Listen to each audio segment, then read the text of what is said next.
Hi friends, ఈరోజు ఉదయం వచ్చేసి నేను మా అమ్మ ఇద్దరం కలిసి నీళ్లు తీసుకుని పొలంకి బయలుదేరాము. మేము వెళ్ళేసరికి మా తమ్ముడు మా నాయన కూడా వచ్చాడండి. వచ్చిన తర్వాత ఆ పాస్మెంట్ మూటలు శనగ మూటలు దించేసాము.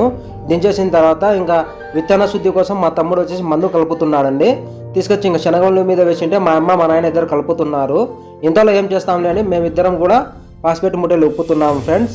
ఇంకా పక్కన చేనులోనే ట్రాక్టర్ ఉంది. ఆ ట్రాక్టర్ ఆ పొలం అయిపోతానే ఇంకా మన పొలంలోకి వస్తుందండి. అంతలో ఏం చేస్తాంలే అని ఇద్దరం కలిసి పొలం యొక్క కొలతలు కొలుస్తున్నాము, ఎంత ఉందని మన భూమి.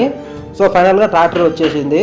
వచ్చిన తర్వాత ఇంకా మా నాయన టెంకాయ కొట్టాడు. మా అమ్మ మా నాయన ఇంకా దేవుని ముక్కున్నారండి. సో ఫైనల్గా వచ్చేసి ఆ విత్తనం వేసే ఆయనకు కన్ఫ్యూజన్ ఉందన్నమాట, ఎక్కడ గట్లు లేవని. సో అక్కడికి వెళ్ళేసి ఆ నంబర్ రాయి మీద కూర్చోమన్నారు. నేను కూర్చున్నాను. ఇంతలోనే ట్రాక్టర్ వచ్చేసి విత్తనాలు పాస్పేట్ వేసుకుని విత్తనం వేస్తూ వస్తుందండి. ఇదండి ఈరోజు వ్లాగు. మీకు నచ్చినట్టయితే లైక్ చేసి షేర్ చేసి సబ్స్క్రైబ్ చేయండి.